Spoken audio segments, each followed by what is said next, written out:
The United Nations Security Council chamber was tense, every eye fixed on the US and Iranian representatives. This was no routine meeting, it was a pivotal confrontation. The Iranian ambassador spoke first, accusing the West of hypocrisy and painting Iran as a victim defending its sovereignty. But the room was wary, everyone sensed a turning point. The US had called this emergency session for a reason. Ambassador Linda Thomas-Greenfield prepared to respond, her expression resolute. The world watched, knowing this exchange could reshape global security.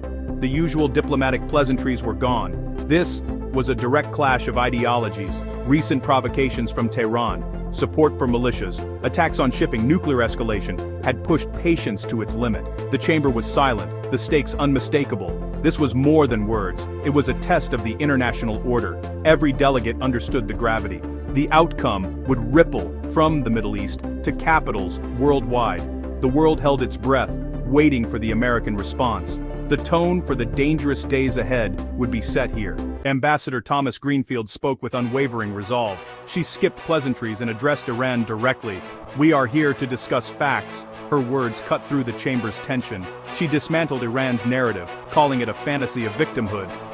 "Your regime exports violence and instability while claiming to resist aggression," she charged. She presented evidence, not just accusations, exposing Iran's actions for all to see. The most dramatic moment came when she addressed the Iranian ambassador by name. "Your government speaks of peace, but your actions scream war." She listed Iran's support for militias, threats to neighbors, and violations of international law. Iran's support for militias, threats to neighbors, violations of international law. How do you explain this contradiction? The challenge was clear, not just to Iran, but to every nation watching. This was not business as usual, it was a public reckoning. The US was done tolerating doublespeak. Quiet diplomacy was over. By calling out Iran so directly, she forced the world to choose sides. It was a bold move, signaling a shift in American strategy. Inaction was no longer an option.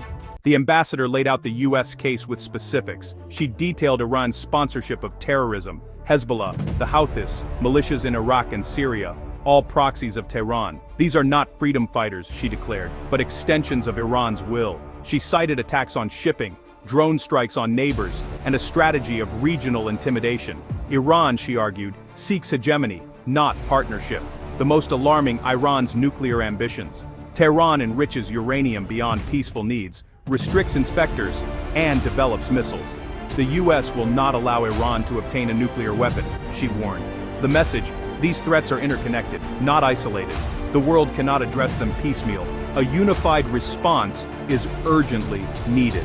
The ambassador reminded the Council of its long history with Iran. She listed past UN resolutions and sanctions, each met with Iranian defiance. Sanctions targeted oil, finance, and regime leaders, not the Iranian people. Pressure once brought Iran to the negotiating table, leading to the 2015 nuclear deal. But Iran's malign activities never stopped, and now its nuclear program is accelerating again. She highlighted a pattern. Iran uses talks to buy time, never changing its goals. Diplomacy, sanctions, and resolutions have all been tried. At every turn, Iran chose confrontation over cooperation.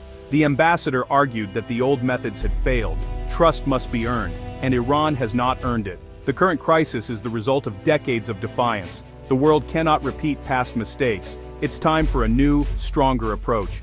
Despite the tough stance, the ambassador insisted diplomacy was still possible. "Our goal is not conflict, but a change in Iran's behavior," she said. The US was not closing the door on talks, but the terms had changed. Any future diplomacy must be based on Iran's actions, not wishful thinking.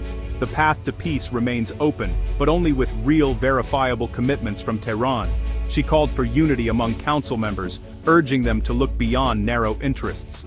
This is a test for the entire international community. The US is building a coalition with European and Middle Eastern partners. Pressure and diplomacy must go hand in hand, but patience is not infinite. We will walk the path of peace as far as we can, but not forever. The choice rests with Tehran, diplomacy or isolation. The world awaits Iran's decision. In closing, Ambassador Thomas-Greenfield delivered her strongest message: peace Peace is not achieved through weakness or appeasement, but through strength and resolve. She warned that ignoring aggression is complicity, not neutrality. America's commitment to its allies is ironclad. An attack on them is an attack on the US. Deterrence is key. The cost of aggression must be unacceptably high. Allowing Iran to continue unchecked would trigger a dangerous arms race and embolden extremists. The cost of inaction today will be far greater than the cost of action. She called for preemptive diplomacy, backed by credible force. The showdown was over, but the standoff had just begun. The ambassador's speech drew a clear line and called for unity. The world now waits to see how Iran and the international community will respond. This was a defining moment, one that will shape the future of global security.